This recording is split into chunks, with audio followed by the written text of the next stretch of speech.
People have now known the need and have woken up and said, well, the numbers are going up. We don't want to be victims, yet we've been able to be told. Although the numbers are going up on a daily basis, the ministry is convinced they have the capability to attend to it. For instance, if in the next 10 days, every day 20,000 people come here, we are talking about 200,000 doses to cover all those people. But should the people come, is expected to round off the vaccination process as the vaccines are set for expiry. The ministry, however, clarifies that vaccination are still ongoing at all its centers across the country and in Kampala Metropolitan. Robert Onyango, UBC News, Kampala. Meanwhile, former presidential candidate Joseph Kabuleta has advised government not to opt for a second lockdown lest the country's economy will be affected. Kabuleta was addressing the media in Kampala, where he condemned employers who forced their workers to take the vaccination, which is against the Ministry of Health guidelines. When the country declared the new variant of COVID-19 in the country and the surge have vigilantly enforced strict measures of SOPs and called to go for vaccination, which violates World Health rules. That is our human right. You cannot force anybody to take a COVID vaccine because my body is the first place of my human right. What I do to it or what I do not do to it. We are here to remind Ministry of Health to enforce their own guidelines. I'm not talking about my guidelines. Their guidelines say that nobody can be forced. Their own guidelines. Go and find out.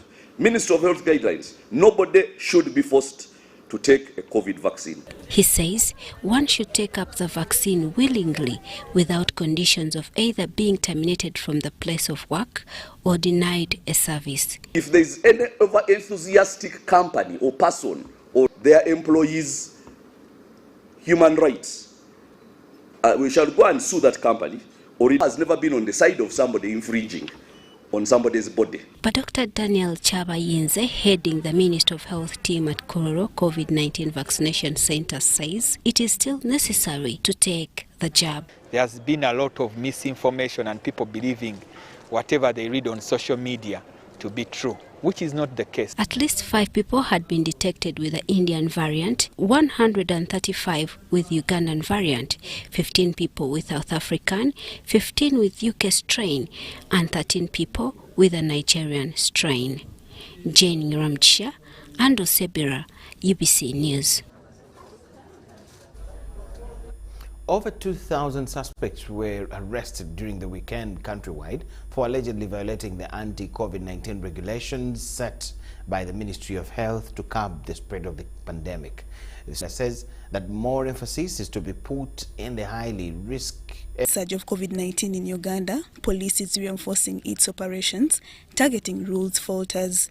The emphasis is more on border riders who facilitate disobedience. I think they are untouchable, the border, where if they try to stop him, they can even knock you. So our emphasis was also to concentrate on them. This is not a lie. We zeroed on them because we wanted to inform them that they are not untouchable. They can also follow the rules like the rest do. The second wave of COVID-19 is attributed to the public not following guidelines, more so in places of congregations. Back to the old normal, where you can witness people having large weddings, wedding parties. We are witnessing large congregations in worship centers, at sporting events, marketplaces, arcades. Over the weekend, police managed to arrest 2,124 suspects, 445 vehicles, and 2,088 motorcycles impounded during curfew time. Right now, all these are going to court. And then for the motor vehicles, as well as the motorcycles, they are going to be served with EPS fines and tickets. Meanwhile, on Martyrs' Day, foreign trekkers will not be allowed to mark the day at Namugongo. The event will be held scientific and only accessed by 200 invited guests. Now, even if the celebrations are low-key, and with no specific threats directed towards the scientific religious festivity, the joint security teams have secured the event with a mix of our usual overt, covert, and surveillance teams deployed in and around the venue. In another development, police has released the last payment of the 50,000 special police constables who supported its operations during the recent general elections. These have been directed to return all the police belongings. So they should therefore cross-check with their respective districts and divisions, and those still in possession of government stores like uniforms and gumboots, platoons, should hand them over. However, a limited number of these SPCs are to be retained for 3 months in some commanding regions. They protected several voters and enabled them to express their voices. So they should therefore cross-check with their respective districts and divisions. Police has also cautioned the public to be vigilant on the increased threat of motor vehicles and blacking off of number plates. This practice has been common on Kampala-Mityana Road, and so far 4 have been arrested. Lydia Chomkama, UBC News.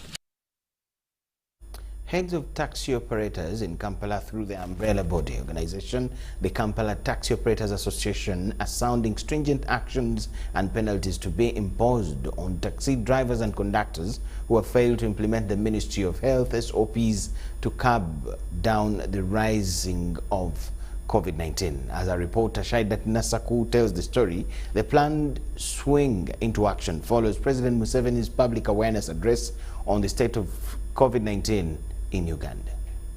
What can you, how can you say, observe this? On Saturday, 29th May 2021, the President updated the nation on the surging numbers of COVID-19 cases and how hospitals are overwhelmed in Kampala. Following this, Kampala Operation Tax Association has warned tax operators on the failure to adhere to the set COVID-19 standard operating procedures by Ministry of Health. We are sending a serious warning to the taxi fraternity, both taxi operators and the passengers.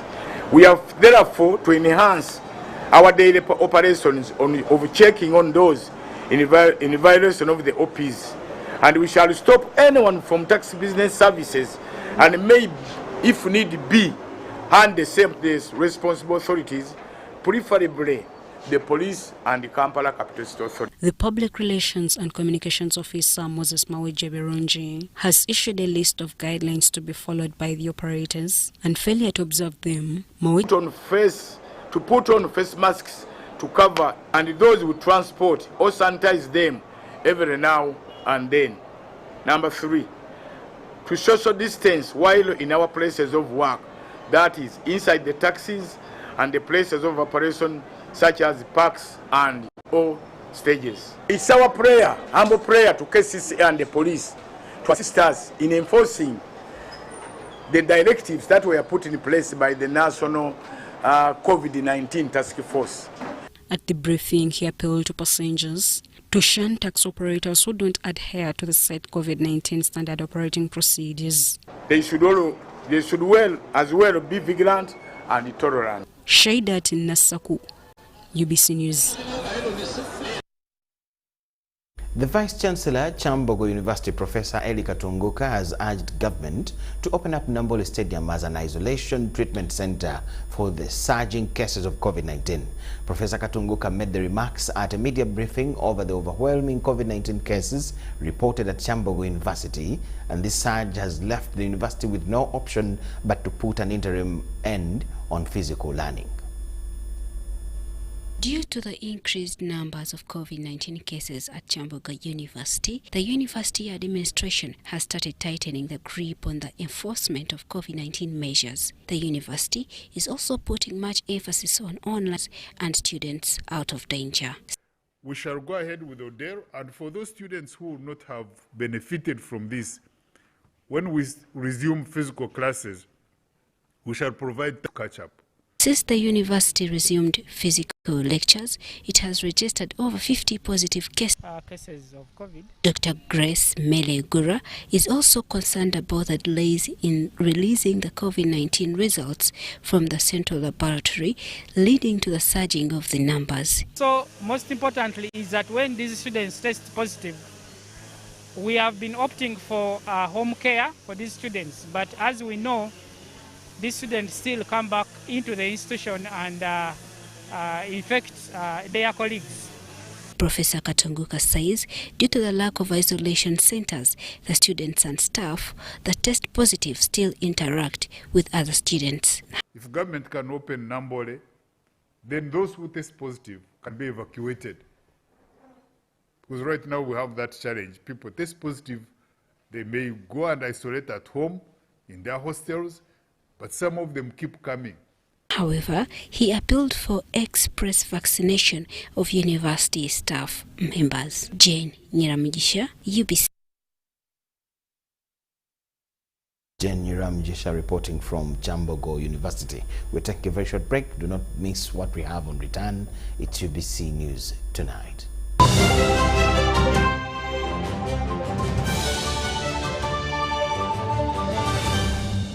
Today in history. Today marks 135 years ago, on 31st May 1886, after Kabaka Mwanga II of Buganda took a decision to kill the Christian subject. Saint Kayizi Chibuka, Saint Noah Mawagali, Saint Mayanja Chitogo, and Saint Mwanga are the Ghanaian martyrs that were killed on orders of Kabaka Mwanga II in Mityana on 31st May 1886. Mityana is a district in the central region of Uganda that was created in 2005 by taking the Mityana and Busunju counties from Mubende district.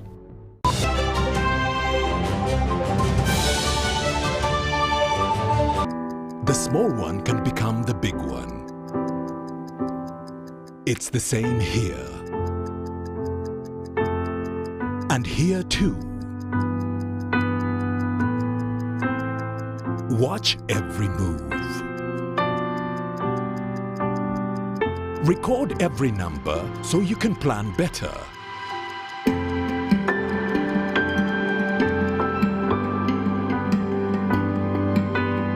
No matter the size of your dream, tomorrow's success belongs to those who keep today's records clean.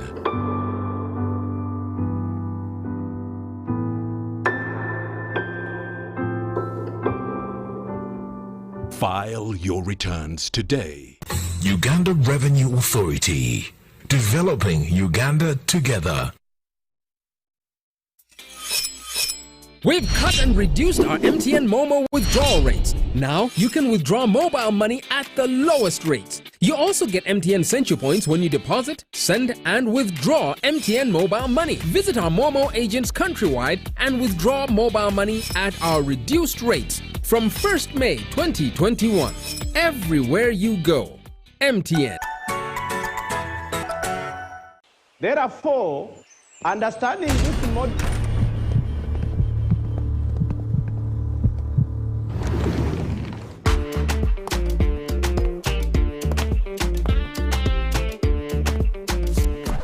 Excuse me, lady. Who do you think you are?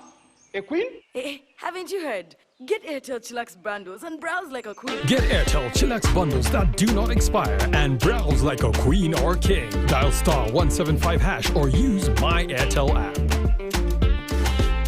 Airtel, the smartphone network.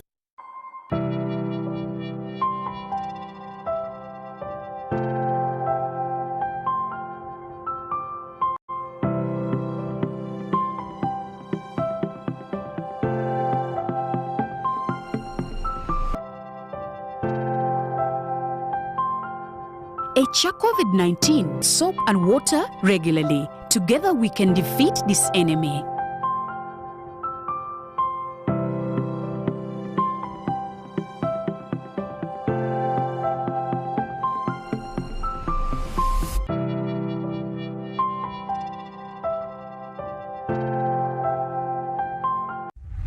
In efforts to improve quality assurance and Uganda's competitiveness as a tourist destination, Uganda Tourism Board is set to undertake a nationwide grading and classification exercise of hotel and accommodation facilities. As a member of the East African community, Uganda subscribes to the East African Grading and Classification Criteria, a system denoted by stars ranging from 1 to 5. The grading and classification exercise will be crowned by the awarding of stars to facilities found compliant to the EAC minimum standards. This is therefore a call to all accommodation and facility owners and managers to register and get licensed by UTB as a requirement and get ready for participation. For more information, visit www.utb.go.ug or email qualityassurance@utb.go.ug for details. Uganda Tourism Board, promoting tourism together. The Uganda Bureau of Statistics, in collaboration with Ministry of Agriculture, Animal Industry and Fisheries, will conduct the National Livestock Census starting on the 24th of May to the 4th of June 2021. The census is aimed at obtaining information on the structure and organization of the livestock sector and will collect data on all livestock types, breeds, and ownership by sex, land ownership, and tenure systems, and will collect data from household-based firms as well as private large-scale and institutional firms. The indicators derived from the National Livestock Census will inform evidence-based planning and policy formulation. This is to inform and request all stakeholders at national, local government, sub-county, parish levels and all farmers to cooperate with enumerators and provide accurate information. For inquiries, please call 0757 779992 or 077 3317 660.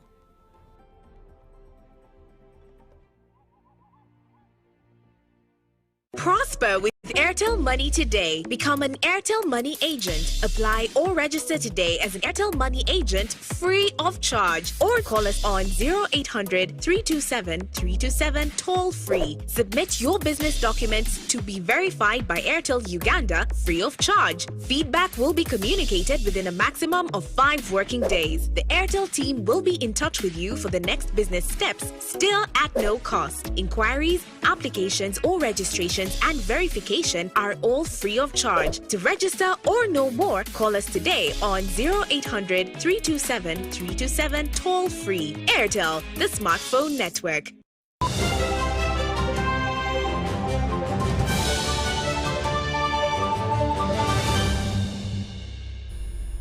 UBC News tonight. Legislators of the 11th Parliament are being inducted on how they are expected to conduct Parliament business.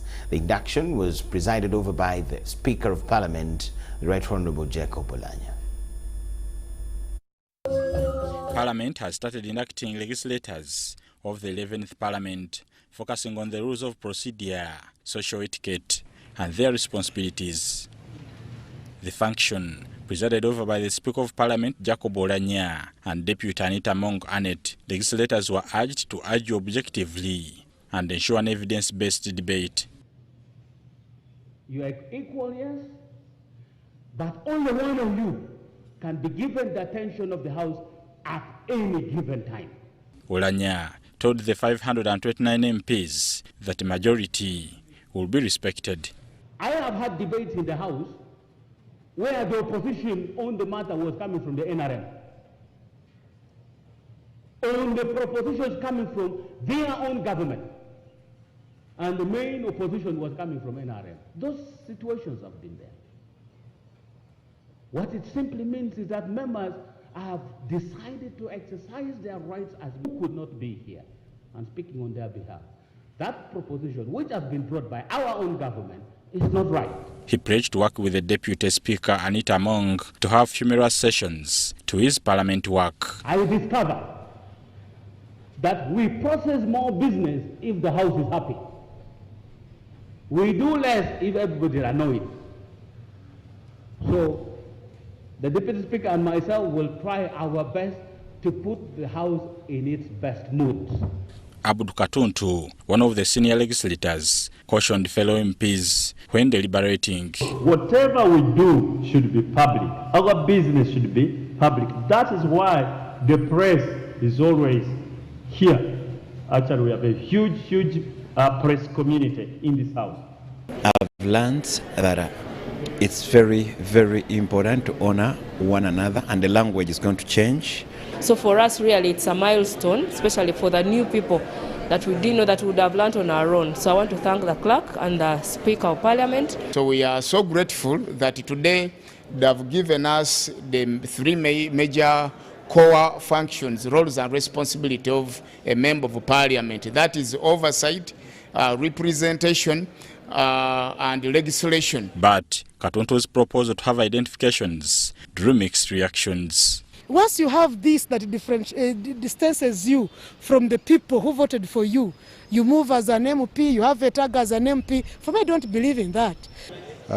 In the current environment where we are, all covered, we are masked up, it may not be easy for us to notice or know each other.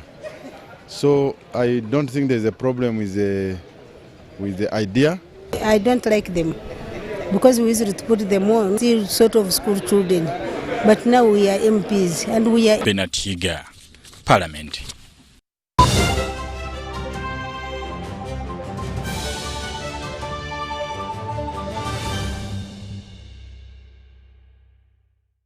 Uganda Airlines has launched commercial operations to Johannesburg, South Africa.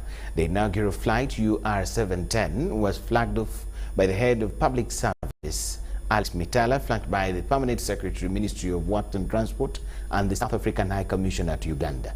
The Johannesburg route is the 10th for the airlines, and the airlines plans to fly to South Africa 4 times a week using the fleet of 4 CRJ900 jetliners, Bombardier. Of our national airline, we are launching the longest trip since we started operations. This one is a 4-hour trip from Kampala, Entebbe to Johannesburg. This aircraft you see, Bombardier, its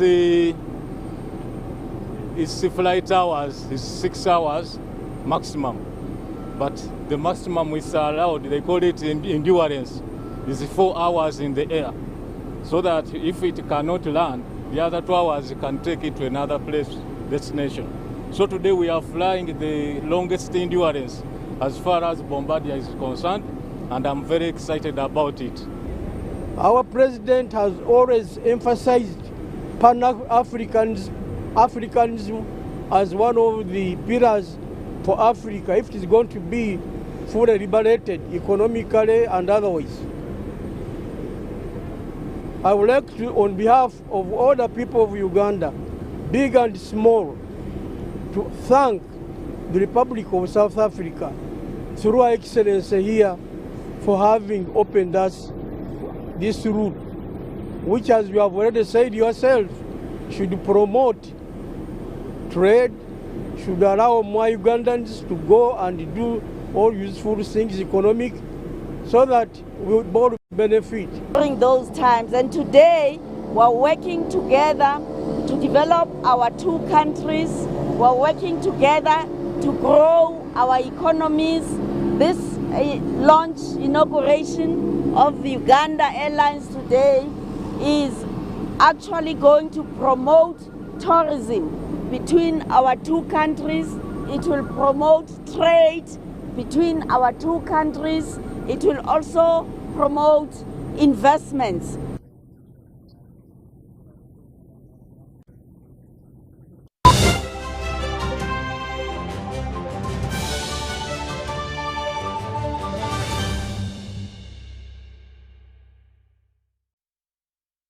News tonight. In the world of sport, the first ever Intermanagers Pool Tournament in Masaka has concluded with Ronald Boka as champion. As John Barnes Sentamo reports, the two-day championship hosted at KV Pool Arena in Nyendo attracted 32 players. Return to sports after the COVID-19 lockdown has in the sport of pool been boosted by a managers tournament in Masaka. Tournament yeno nagitegese olwokuba nina ekifo kya KV Pool Arena kisangibwa wano kwa kidi y'abafaaza nga ekigendererwa kya kukomyawo ba manager baddemu okwagala omuzannyo gwa pool batutekemu ssente weewaawo twagala okuzannya liigi mu kibiina ekifuga omuzannyo gwa pool mu Uganda ate twagala okubeera ne ttiimu ey'abakyala n'ey'abasajja. Followed closely by several funds, the tournament attracted 32 managers contesting for the 400,000 shillings top prize. Right now, today we are playing a tournament for the managers. So in the pool fraternity, we have managers who facilitate players. You know, pool players don't have money to facilitate themselves. So that's why today we decided to organize a certain tournament today for only managers. Pool Association of Uganda Competitions Director Ismail Kalibala believes the tournaments for key stakeholders are perfect as the sport recovers from COVID-19 devastation. Pool in Masaka so far it has changed because it's the managers playing, but I think you would think that it's the active players playing, though the managers of players and different clubs have been trying to assess and see who is the best manager among the managers that inject money in the sport of pool in Masaka. In the action and for the top prize, Ronald Boka beat John Richard Mulira 9-4 to win the top 400,000 shillings kitty at this tournament, played as a double life championship. As a manager, I've found out that playing an opponent in a pool game, it is not easy. Like it often happens at tournaments played at the KV Arena in Nyendo, there were prizes for all that finished among the top 8. The locals believe that cash impetus is pivotal for the sport's growth, especially among the youth that improve their economic well-being. Others that finished in the money brackets were Robert Rinda, Godfrey Rubega, Junior Miro, and Omtukirivu BK. John Barnes, Sentamo, reporting. John Barnes, Sentamo, brings us to the end of our first edition of news tonight. Do not miss what we have for you at 10 p.m. My name is Micheal Lukomwa, Mohammed Mugalu, the man, myself, and the whole team. Wish you the best of the evening. Enjoy the next program. Let's catch you at 10 p.m.